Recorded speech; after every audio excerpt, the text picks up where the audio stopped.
This article is from eastidahosnews.com, and the title is Local Woman Collects More Than 60 Accounts of Bigfoot Sightings in Idaho. It was written by Silas Wright, and it was published on August 17th, 2020. Idaho Falls. When you love what you do, you feel as if you never work a day in your life. That is how Becky Cook feels when she collects stories from people who have seen Bigfoot in Idaho. She even has some stories of her own. Cook found accounts that took place in Menon, Palisades, Bannock Creek, Mount Putnam, Malad, Swan Valley, and other areas. In her life, Cook has gained a lot of experience conducting interviews. She has been writing for the Intermountain Farm and Ranch for 20 years. She told eastidahonews.com that she was sent to do a story on hunting on horseback. But what she found was a man who had run into a Bigfoot. Though she thought the paper would never use her story, it was printed for its Halloween issue. When her editor came back from a vacation that weekend, he found Cook's story caused the paper to go into a second printing. The next year, the paper wanted to write about true ghost stories. But when Cook would go out and do her interviews, she was always drawn to Bigfoot. Eventually, she found areas with large amounts of Bigfoot sightings. I was finding a whole bunch of people who had their own sightings but never told anyone because people would think they were weird or crazy, Cook said. The nearly 60 stories Cook has written about in her books don't include any accounts where drugs or alcohol are involved, or stories that the sources requested she doesn't publish. I wanted each of the books to have integrity, she said. If you go and interview any of the people I have interviewed, they will tell you the exact same story. Close encounter. Suddenly a Bigfoot came crashing out of the trees and brush and jumped down off a ledge to land on the road right in front of them. I think we scared him as much as he scared us, Nesbitt said. He was huge, hairy, and scary, and I peed my pants. She said he was about 8.5 feet tall, with muscly arms. While he had medium-length black hair over his body, his face was a tannish color, entirely covered by hair, with yellow eyes. She described his nose as being a different texture than a human nose, more like a dog or bear's nose, and kind of wrinkly. He didn't seem to be particularly old either, and that is an excerpt from Bigfoot Lives. One common denominator Cook has discovered in about 70% of sources is the fact that the person has had at least one near-death experience. She believes this could be a factor in why they are even able to have sightings at all. Some of her stories involve Bigfoot traveling through portals to another location, explaining why they are usually just seen briefly. I honestly did not believe it, she says, not until I started hearing about multiple witnesses. And this here is a very interesting picture because here you see a Bigfoot footprint, and you can see the scale to the size of a human foot, how much larger that is. That's good stuff right there. Cook describes Bigfoot as tall, hairy, generally walks on 2 feet, with a sound that is so loud it can cause a reverberation in your chest. She added that they all have different scents. Cook describes them as generally curious creatures that shouldn't harm you unless you are doing something you shouldn't be doing. I know what I know. I know that I don't tell lies and have my own personal integrity, so I don't care if you don't believe me, she says. If you think you see a Bigfoot, Cook says you should look around for footprints and then contact to share your experience. You can learn more about Cook's research on her website, and then it gives a link here to her website. So let's click on this link and see where it takes us. Okay, the website it takes you to is called bigfootlives.com if you want to check that out. And basically this is the woman's site. It's where you can buy the book Bigfoot Lives in Idaho by Becky Cook. And I imagine there's more books on here as well. There's a newsletter. There's different products, testimonials, biography, that kind of thing. So it's basically just her website. So if you want to check this out, that's where it is, bigfootlives.com. You can go there and you can look at the website for yourself. Okay, now quickly, I want to go through a couple things in this article that are very interesting to me. First off, the section where she says, I know what I know that I don't tell lies, and I have my own personal integrity, so I don't care if you don't believe me.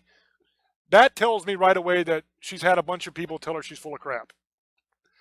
That should come as absolutely no surprise to anyone who is involved in the paranormal at all, because we get that quite a lot. You always have skeptics that don't believe you. So that isn't an unsolved mystery kind of deal, but that's something that's just interesting to me because it kind of shows that she is involved in this and she deals with the same crap we all do.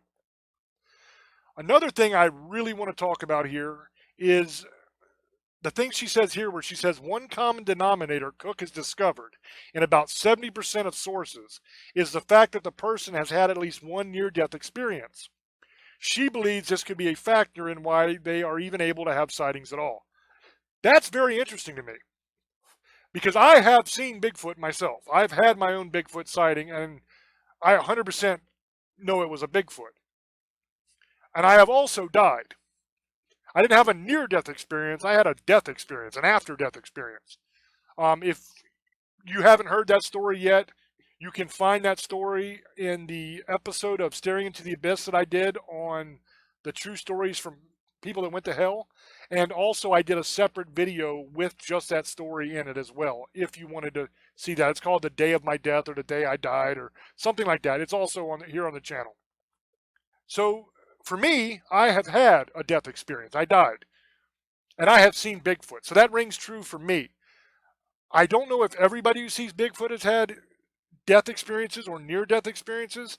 I would probably say no, because at this point there's probably millions of Bigfoot sightings. And let's say you take out of the several million Bigfoot sightings, you say 10% of them are actual Bigfoot sightings and 90% are people making crap up. Now, I guarantee you the number of actual sightings is much higher than 10%, but let's just give it that low of a number just for argument's sake. So 10% good sightings, 90% complete garbage, made up. Let's pretend that's the numbers. Even if that's the case, you're talking of hundreds of thousands of people, several 100,000 people that have actually had Bigfoot encounters and Bigfoot sightings.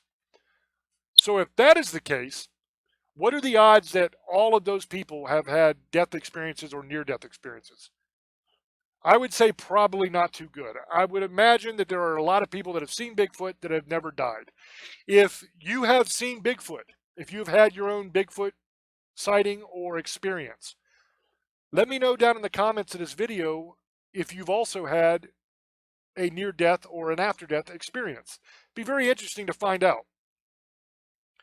And the last thing I want to talk about here is this small part in this article where she says some of her stories involve Bigfoot traveling through portals to another location, explaining why they are usually just seen briefly.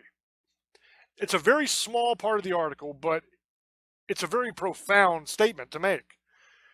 Because what she is saying here is that Bigfoot is not a Gigantopithecus. Bigfoot is not some ancestor of man or offshoot species of man or primate species. What she is saying here is that Bigfoot is either some sort of alien creature that has the ability to travel through dimensions, or in some way a kind of supernatural creature that has the ability to travel through dimensions. That is a big, big statement to make. The only evidence that she gives here for that is that it would explain why people only see Bigfoot briefly. But if you look at all the Bigfoot sightings, nowhere have I ever seen, in any Bigfoot sighting I've ever read, and I've read tens of thousands at least, maybe more, Nowhere have I ever seen not a single one that says, I was walking through the woods and I saw Bigfoot and then he vanished into thin air. He was there 1 second and then disappeared right before my eyes. Never heard that. I've never heard I saw Bigfoot and then he opened up a doorway in the air and just disappeared into it. I never heard anything like that. It's always, I saw Bigfoot and he hauled ass running and then he got away. That's everyone is like that. Either they're running across the road, they're running through the bushes, they're running somewhere. They're always moving. That's why you don't see them for but a couple seconds, is because they're hauling ass. In my own Bigfoot sighting, I saw Bigfoot standing up by my barn at a tree. I stood there and looked at him, and then I took off running towards him, and he turned around and hauled ass. And I got up to the side of the barn, to the fence, and I looked across the field, and I saw him on the other end of the field jumping over that fence. Now, there's a lot more to that story, and I have told that story multiple times on multiple episodes of Staring.